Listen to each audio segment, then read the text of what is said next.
Hello friends, कैसे हैं आप सब। तो डियर, आज की क्लास में जो है ये हम लोगों का प्रैक्टिस सेट का है, जो कि थर्ड प्रैक्टिस सेट है सीटीपी का। तो चलिए हम लोग स्टार्ट करते हैं डियर आज का क्लास। पहला क्वेश्चन देखिए, शिक्षा के संदर्भ में सामाजिकरण से तात्पर्य है। पहला क्वेश्चन ऑप्शन है सामाजिक वातावरण में अनुकूलन और समायोजन। दूसरा है सामाजिक मानदंडों का सदैव अनुपालन करना। तीसरा है अपने सामाजिक मानदंड बनाना। और चौथा है समाज में बड़ों का सम्मान करना। हमारा आंसर क्या हो जाएगा। तो देखिए, सामाजिकरण से तात्पर्य यह है कि सामाजिक वातावरण में अनुकूलन और समायोजन। हमारा आंसर क्या हो जाएगा कि सामाजिक वातावरण में अनुकूलन और समायोजन, पहला ही आंसर हो जाएगा। नेक्स्ट है, निम्न में से एक प्राथमिक स्तर के शिक्षक के लिए सबसे महत्वपूर्ण गुण कौन सा है। पहला है शिक्षण विधियों में क्षमता और विषय का ज्ञान। दूसरा, उच्च मानक भाषा में पढ़ाने की क्षमता। तीसरा, पढ़ाने की उत्सुकता। चौथा, धैर्य और लगन। हमारा आंसर क्या होगा। तो हमारा आंसर हो जाएगा, आंसर डी हो जाएगा, धैर्य और लगन हो जाएगा। ठीक है, यानी प्राथमिक स्तर के बच्चे जो होते हैं बहुत ही छोटे होते हैं, जल्दी समझते भी नहीं है, फिर बदमाशी भी बहुत करते हैं। तो उनके लिए सबसे ज़्यादा इंपॉर्टेंट है ऐसे शिक्षक को रखना जिसमें धैर्य हो और लगन होनी चाहिए। आंसर डी हो जाएगा।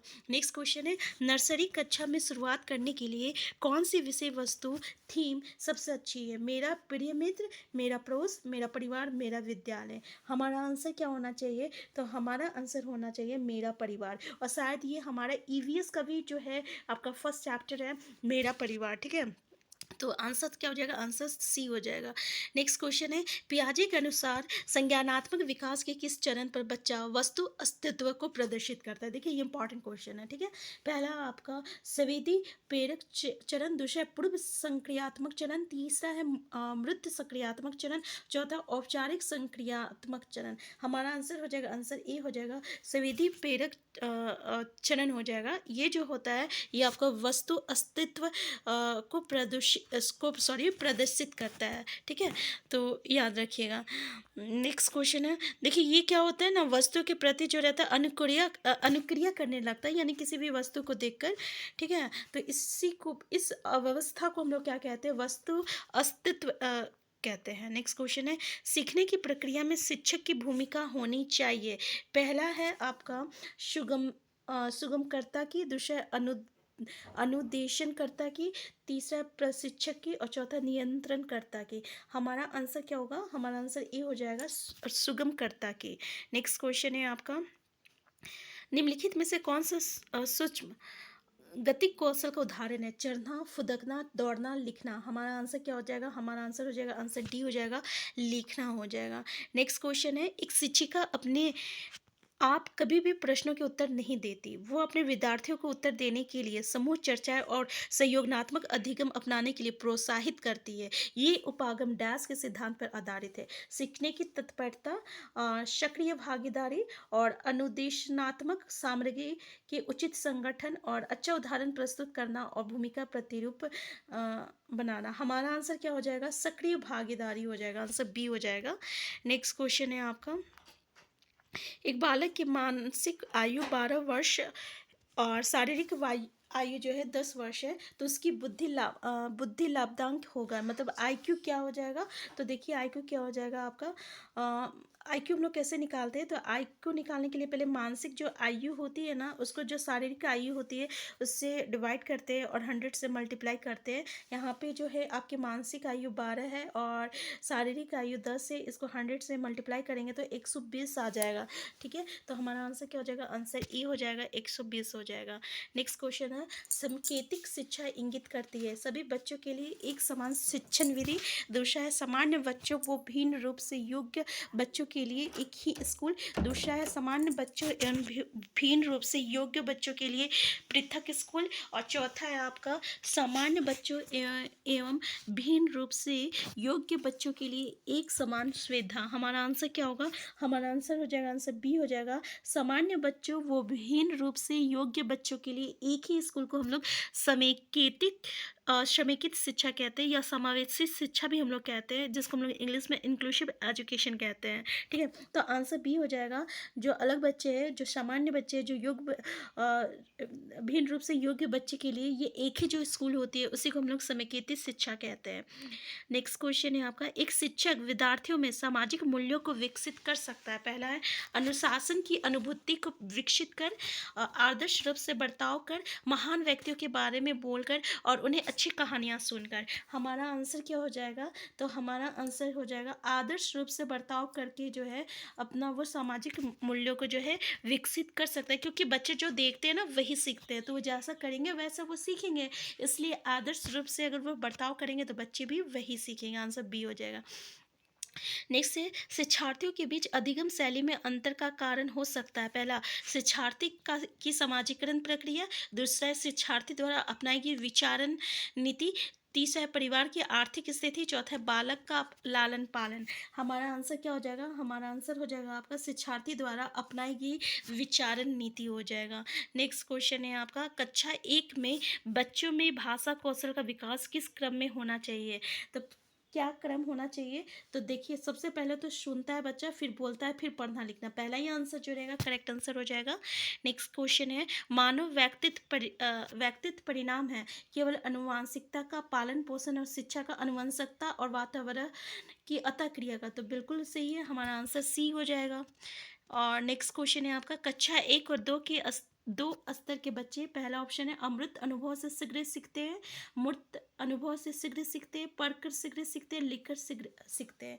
हमारा आंसर क्या हो जाएगा? हमारा आंसर बी हो जाएगा आपका मृत अनुभव से शीघ्र जो है ये लोग सीखते हैं। नेक्स्ट क्वेश्चन है आपका शिक्षार्थी व्यक्तिगत भिन्नता प्रदर्शित करते हैं, अतः शिक्षक को पहला अधिगम की एक समान गति पर बल देना चाहिए, कठोर अनुशासन सुनिश्चित करना चाहिए, परीक्षाओं की संख्या बढ़ा देनी चाहिए, सीखने के विविध अनुभव को उपलब्ध कराना चाहिए। हमारा आंसर क्या हो जाएगा? आंसर डी हो जाएगा, सीखने के विविध अनुभव का उपलब्ध कराना चाहिए। नेक्स्ट है प्राय शिक्षार्थियों की त्रुटियां डैश की ओर संकेत करती है। वो कैसे सीखते हैं? शिक्षार्थियों का सामाजिक आर्थिक स्तर पर, यांत्रिक अभ्यास की आवश्यकता और सीखने की अनुपस्थिति। हमारा आंसर क्या होना चाहिए? तो भाई हमारा आंसर ये होना चाहिए कि इसकी जो त्रुटियां है ना, यानी इनकी जो गलतियां है वो इस मतलब डैश की ओर संकेत करता है, मतलब वो कैसे सीखते हैं इस पे जो है निर्भर करता है। नेक्स्ट क्वेश्चन है एक बच्चा जो डैश से ग्रस्त है वो सो और वाज न्यूक्लियर और न्यूक्लियर में अंतर नहीं कर सकता। पहला है शब्द जब लिंग विकार, या इसको हम लोग डिसलेक्सिया कहते हैं, या डिसलेक्सिया कहेंगे, या आपको डिस्मॉर्फीमिया कहेंगे। हमारा आंसर क्या हो जाएगा?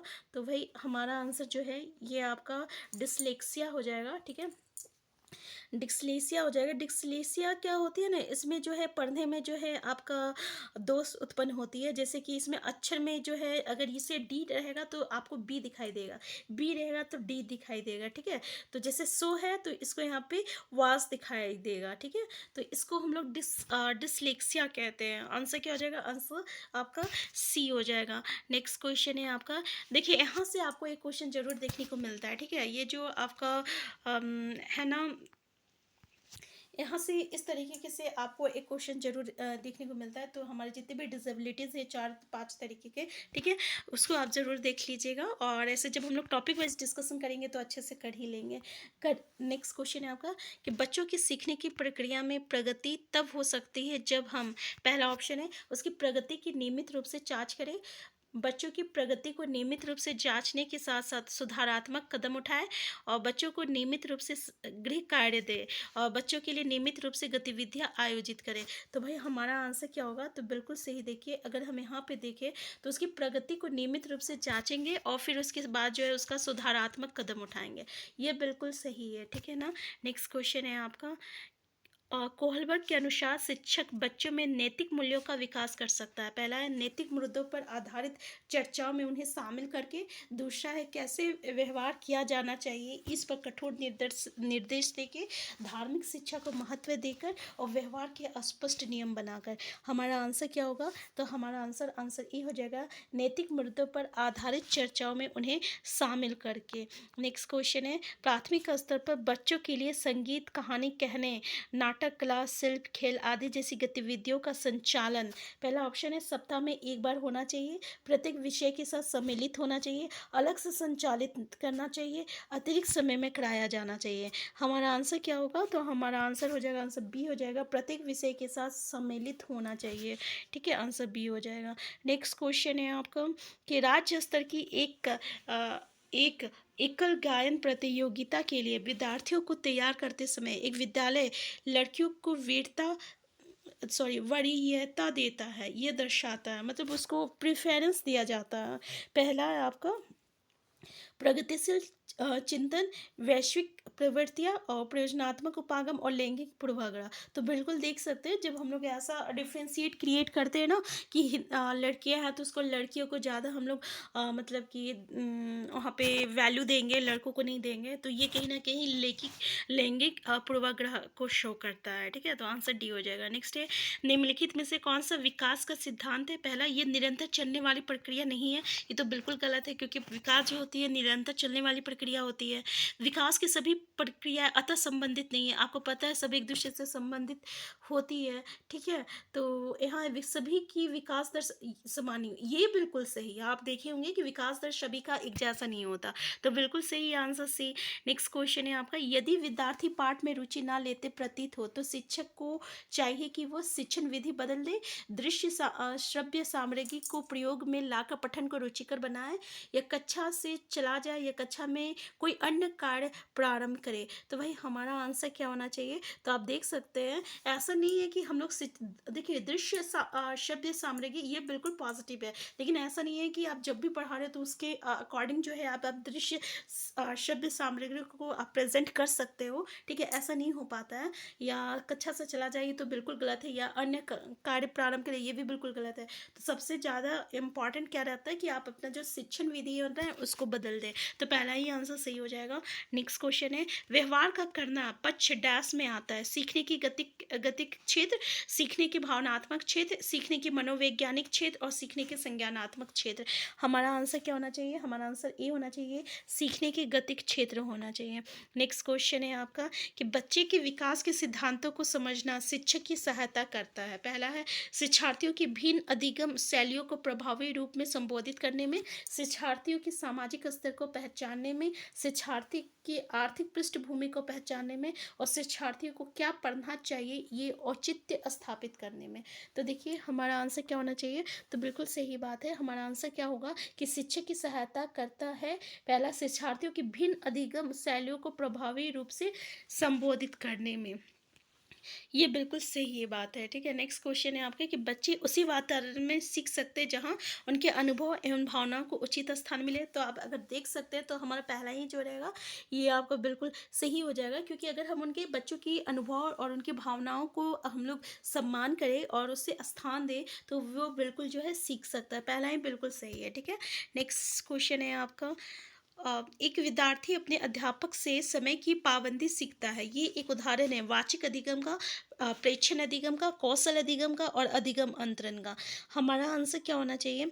तो देखिए क्वेश्चन क्या बोल रहा है कि बच्चे एक विद्यार्थी, हाँ, तो हमारा आंसर क्या होगा? हमारा आंसर हो जाएगा यहाँ पे प्रेक्षण अधिगम का हो जाएगा। ठीक है, ये किसका उदाहरण है? तो प्रेक्षण अधिगम का उदाहरण है। नेक्स्ट है विद्यार्थियों के सीखने में जो रिक्तियाँ रह जाती है उनके निदान के बाद डैश चाहिए, सघन अभ्यास कार्य होना, समुचित उपचारात्मक कार्य होना, सभी पाठकों को व्यवस्थित रूप से दोहराना, शिक्षार्थियों और अभिभावकों को उपलब्धि के बारे में बताना। भाई हमारा आंसर क्या होना चाहिए? तो बिल्कुल देखिए हमारा आंसर जो है आपका समुचित उपचारात्मक कार्य होना, ये बिल्कुल सही है। नेक्स्ट है आपका एक शिक्षक बच्चे द्वारा की गई छोटी छोटी गलतियों पर क्रोध प्रकट करता है। ये इंगित करता है कि वो बच्चों का शुभचिंतक है, उसमें ज्ञान की कमी है, वो कुंठित है, वो संवेदनात्मक रूप से संतुलित नहीं है। तो देखिए ये बिल्कुल सही है कि वो संवेदनात्मक रूप से जो है संतुलित नहीं है, तो आंसर डी हो जाएगा। नेक्स्ट है आपका SCF 2005 के संबंध में निम्न में से कौन सा कथन जो है सही है? पहला, ये भारत के विद्यालय शिक्षा के संबंध में एक संवैधानिक संशोधन है। ये NCERT द्वारा तैयार किया गया दस्तावेज है जो भारत के विद्यालय शिक्षा के संबंध में संस्तुतियाँ प्रस्तुत करता है। और नेक्स्ट है ये भारत में गुणात्मक शिक्षा के संबंध में यूनेस्को और भारत द्वारा हस्ताक्षरित दस्तावेज है, उपयोग में से कोई नहीं। तो देखिए हमारा आंसर क्या होना चाहिए कि NCF के संबंध में निम्न में से कौन सा कथन सही है? तो ये NCERT द्वारा तैयार किया गया दस्तावेज है जो भारत के विद्यालय शिक्षा के संबंध में संस्तुतियाँ प्रस्तुत करता है, ये बिल्कुल सही है, आंसर बी हो जाएगा। ठीक है, तो आज के क्लास में ही रखते हैं, नेक्स्ट क्लास में हम लोग नेक्स्ट प्रैक्टिस सेट करेंगे। चैनल बने हैं, चैनल को सब्सक्राइब कर लीजिएगा। Thank you.